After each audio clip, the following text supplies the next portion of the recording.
breve pero profunda la lectura de hoy. Gerardo, por favor, explícanos de qué se trata. Claro, Carlos. Mira, luego de recorrer ese largo camino que llevó a Jesús desde Galilea hasta la ciudad de Jerusalén, llegamos al capítulo 21 de Mateo, en donde narra la entrada del Señor en la capital. Bueno, pues el evangelio de hoy, así como los evangelios de los domingos que seguirán, tendrán lugar en Jerusalén, en su ciudad de destino, y será allí en donde terminarán, como sabemos, matándolo, pero también será allí en donde resucitará. Bueno, pues a partir de ese momento, las controversias y discusiones que Jesús ha venido teniendo con las autoridades religiosas judías se harán cada vez más fuertes y violentas, pues una vez en la ciudad, Jesús va a cuestionar abiertamente la actitud de los responsables del pueblo. La dificultad está en que en estas discusiones, en lugar de reconocer en Jesús al Mesías esperado, las autoridades buscarán la manera de acabar con él.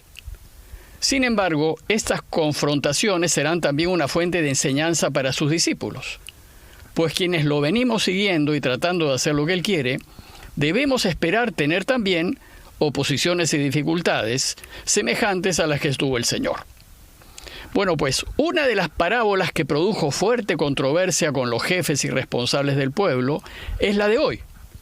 Así es que te invito, Carlos, a conversar acerca de esta hermosa parábola.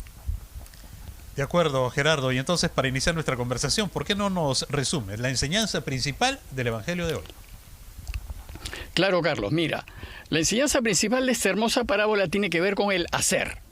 Y como veremos, para Jesús, mucho más importante es hacer que decir. En esta ocasión, Jesús se va a dirigir directamente a las autoridades de la ciudad. Según el texto, a los sumos sacerdotes y a los ancianos del pueblo, que se encontraban en uno de los patios del templo espiándolo mientras escuchaban sus enseñanzas. Y entonces, dirigiéndose a ellos, les saca en cara que ellos solo dicen que hacen la voluntad de Dios, pero en realidad no la hacen, pues como sabemos, las palabras se las lleva el viento. Ellos, en lugar de decir que hacen lo que Dios quiere, deberían preocuparse de hacer, pues son los hechos los que dan testimonio de la autenticidad de nuestro decir y dan fe de nuestra coherencia de vida.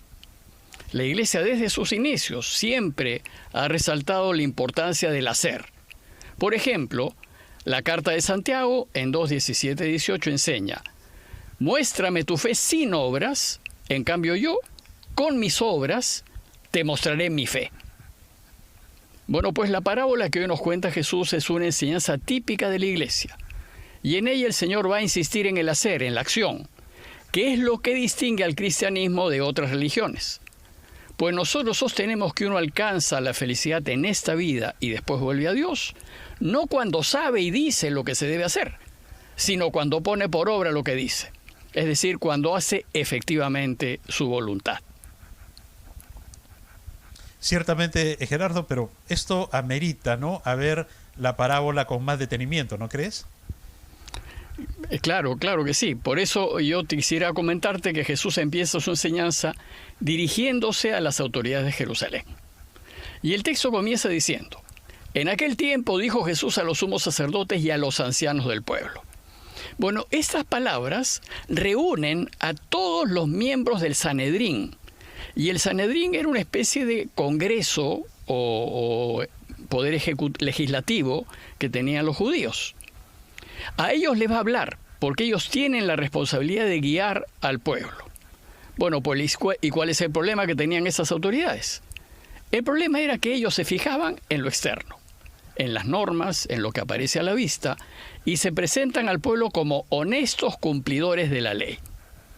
Bueno, pues estas autoridades hablan bien, aparecen buenos como personas piadosas y respetuosas de la ley, para ser aprobados, para ganar votos y mantenerse en el poder. Pero la dificultad era que no solo buscaban mostrarse como cumplidores de la ley, sino también se ufanaban de observarla totalmente. Desgraciadamente ellos solo observaban la letra y lo único que hacían era guardar las formas externas y las apariencias. Entonces, para delatar su inconsecuencia, Jesús les cuenta esta parábola que hemos escuchado al inicio. Muy bien, Gerardo, tenemos una pregunta de uno de nuestros oyentes sobre el Evangelio de hoy. ¿Qué te parece si le escuchamos y luego seguimos con tu respuesta? Hola padre, soy Anela. ¿Y por qué Jesús se enfrenta a los sumos sacerdotes y ancianos del pueblo? Bueno, gracias Anela por tu pregunta. Mira, Jesús se enfrentó a ellos porque no hacían lo que decían. Pues si bien aparecían ante el pueblo como fieles cumplidores de la ley, en realidad eran sus primeros violadores. Y sucede que Dios nos pide y espera que vivamos en justicia y en verdad. Su deseo es que, al momento de actuar, seamos justos y veraces, y trabajemos en favor de una vida digna para todos, y eso es también lo que Dios espera de los custodios de la ley, de las autoridades, de quienes nos gobiernan. Sin embargo, lo que ellos hacían era engañar al pueblo y aprovecharse de él, mostrándose más bien como sus salvadores. Pero en realidad lo que buscaban era sacar provecho de las personas. Desgraciadamente hoy podemos ver esta misma actitud en muchas de nuestras autoridades. Ellas fingen honestidad y trabajo a fin de recibir la aprobación y ser elegidos, pero solo se interesan en ellos mismos, porque al llegar al poder se llenan de beneficios y privilegios y no cumplen lo prometido. Por tanto, la enseñanza de hoy va dirigida a quienes deben trabajar por el pueblo y deben guiarlo hacia su bienestar, a fin de que se den cuenta de lo que realmente importa. Tienes toda la razón en lo que dices, Gerardo. Te voy a pedir, por favor, que nos tomemos unos segundos y luego vamos a regresar para seguir con este diálogo. Una pausa y volvemos con Domingo es Fiesta aquí en RPP, la voz de todo el Perú.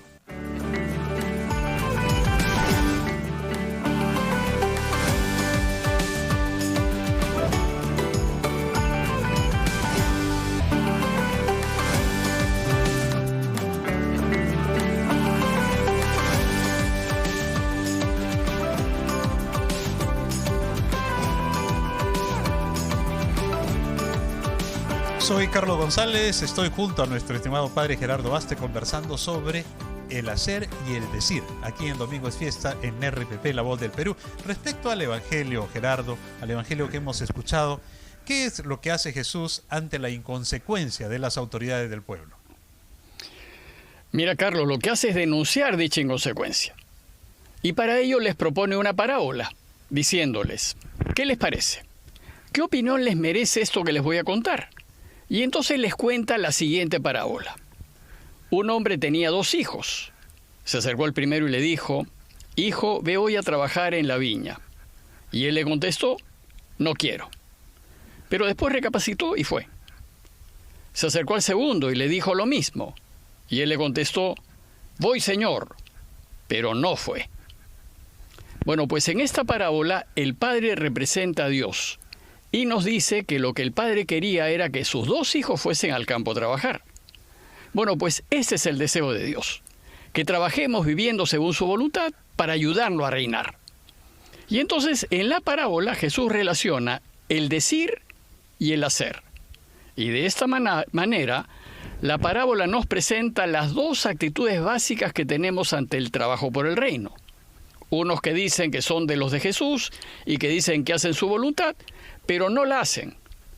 Y otros que dicen que no trabajarán porque no les interesan las cosas de Dios, pero finalmente hacen lo que Dios quiere, viviendo a la luz de la verdad y de la solidaridad.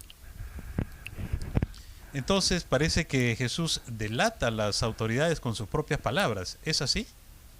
Efectivamente, Carlos, al preguntarle a las autoridades quién de los 2 hijos hizo lo que quería el padre, los obliga a responder que es el primero. Pues como sabemos, lo que el padre le interesa es que se haga su voluntad, que se cumplan sus deseos.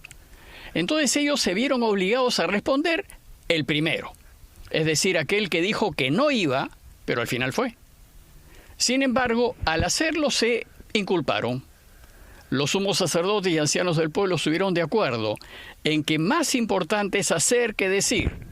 Y creo que nosotros también pensaríamos así. Pues finalmente, de lo que se trata es de hacer lo que Dios quiere. Entonces, una vez que las autoridades del pueblo han asentido en que más importante es hacer que decir, Jesús les llama la atención y los compara con el segundo hijo, aquel que dijo que iba a trabajar, pero al final no fue. Y esto porque ellos dicen que aman a Dios y quieren hacer su voluntad, pero no la hacen. Dicen que hay que actuar en verdad, pero más bien mienten y se aprovechan de la gente. Por eso les dice: les aseguro que los publicanos y las prostitutas le llevan la delantera en el camino del reino de Dios. Es decir, aquellos que ustedes descartan por pecadores, los van ganando en el camino hacia Dios. Gerardo, decirles esta verdad a las autoridades judías debió ser una verdadera ofensa para ellos, ¿no crees? ¿Es cierto? Claro que se sintieron ofendidos, por eso no podían ver a Jesús, por eso van a querer matarlo, en realidad desaparecerlo, ¿no? Como saben, la ley de Moisés era como la constitución del pueblo de Israel. Y ella, que regulaba la vida ciudadana y las diversas relaciones con los hombres, tachaba a los pecadores. Estaban fuera. Por eso las autoridades despreciaban públicamente al publicano y a las prostitutas, cuyo pecado era visible. En cambio, el pecado de las autoridades de Israel no se ve, es invisible, porque ellos actúan escondidas por lo bajo, dándole a su actuar una apariencia de bien. Parecen buenos. Entonces, que ahora Jesús les venga a decir que aquellos que están al margen de la ley son más agradables a Dios que sus autoridades irresponsables, debió ser una verdadera ofensa. Pues a la vista de todos, los publicanos y las prostitutas hacían lo que Dios no quería. Y todos sabían que eran pecadores, su pecado era público. Pero si bien su pecado aparecía a la vista y era lo que se veía, muchos de ellos, como por ejemplo Zaqueo era publicano, pero era una persona generosa, solidaria, se preocupaba de los necesitados, y finalmente eran justas, y se ponían del lado de la verdad. Entonces lo que Jesús dice a las autoridades del pueblo es que aquellos que consideran despreciables porque su pecado es público, Dios los tiene por mejores. Y esto porque finalmente actúan como Dios quiere, porque Él quiere que ayudemos a quienes tienen necesidades, que seamos compasivos y actuemos con justicia y rectitud. Pero se imaginan, decirle esto a las autoridades de gobierno era una verdadera ofensa. Sin embargo, aunque la verdad duela, debemos decirla porque Dios es verdad. ¿Y por qué Jesús se enfrenta a las autoridades del pueblo con tanta fuerza y tan directamente? Bueno, porque ellos dicen y no hacen.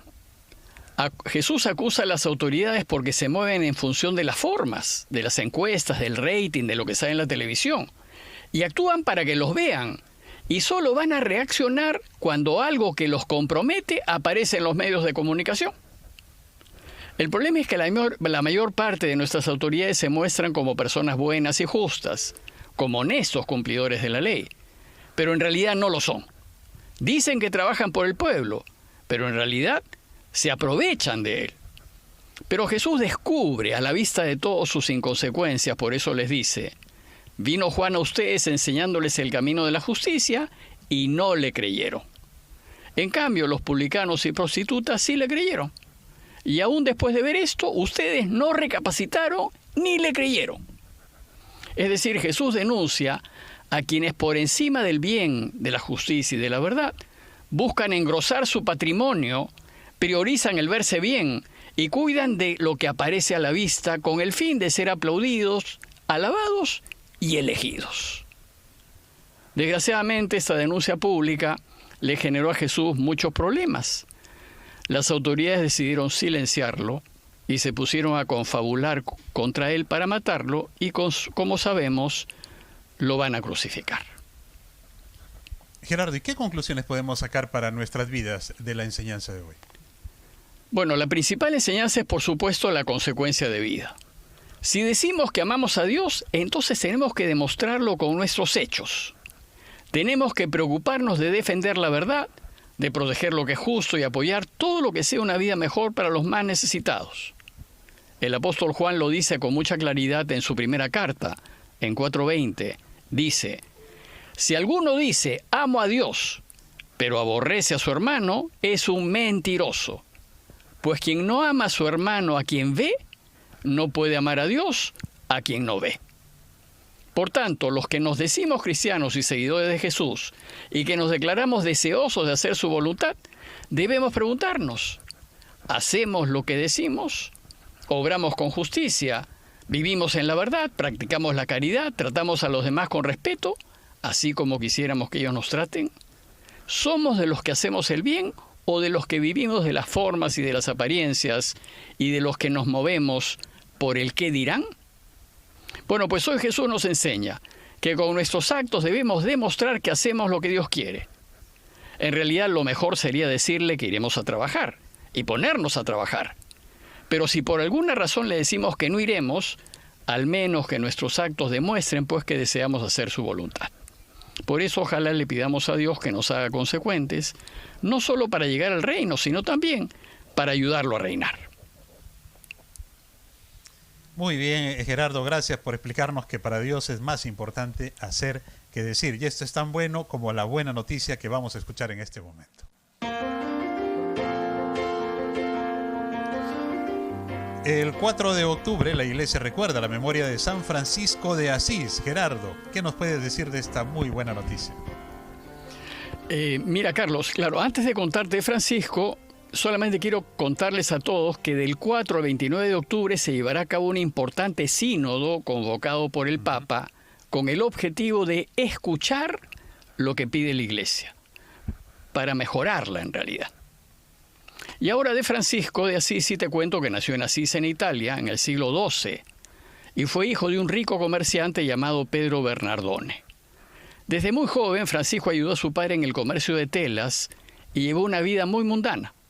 Pero en 1202, después de estar un año preso a causa de la guerra entre las ciudades de Asís y Perugia, y de recuperarse de una enfermedad, Francisco se sintió vacío e insatisfecho de la vida que había estado llevando, y empezó en él una profunda conversión espiritual. A los 25 años, estando en el templo de San Damián, Francisco oyó la voz de Jesús que le decía: Francisco, repara mi iglesia, está hecha una ruina. Y entonces fue a su casa, vendió algunos bienes de su padre y dio el dinero al sacerdote de San Damián. Bueno, se imaginarán, esto molestó mucho a su padre, quien lo llevó ante el obispo de Asís para que renunciase a cualquier herencia. Pero Francisco no solo renunció a cualquier herencia, sino se quitó la ropa que llevaba puesta, se la dio a su padre y renunció a todo bien terrenal. Entonces, mendigaba para vivir, ayudar a los pobres y restaurar algunos templos abandonados en Asís, y a los 28 años, estando en la pequeña iglesita de la Porciúncula, escuchó otra llamada de Jesús que le pedía salir al mundo a hacer el bien. Francisco proponía un modo de vida en total pobreza y sencillez, y varios de Asís y sus alrededores se le unieron, pero quiso que su estilo de vida fuese aprobado por el Papa a fin de evitar ser acusado de herejía. Y en 1210, con 29 años de edad, recibió la aprobación del Papa Inocencio III, quien lo ordenó diácono.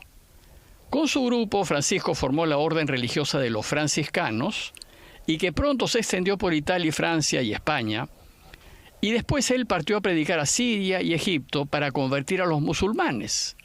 Bueno, el sultán, impresionado, le permitió visitar los santos lugares. De hecho, por eso los franciscanos se ocupan hoy de Tierra Santa. Al volver a Europa, Francisco redactó la regla franciscana que fue aprobada en 1223, pero después se entregó el gobierno de la orden a otros y él se dedicó a la vida contemplativa. En 1224 recibió los estigmas, es decir, las heridas de Cristo en su cuerpo, y el 3 de octubre de 1226, a los 45 años de edad, falleció. Y solo 2 años después fue canonizado por el Papa Gregorio IX.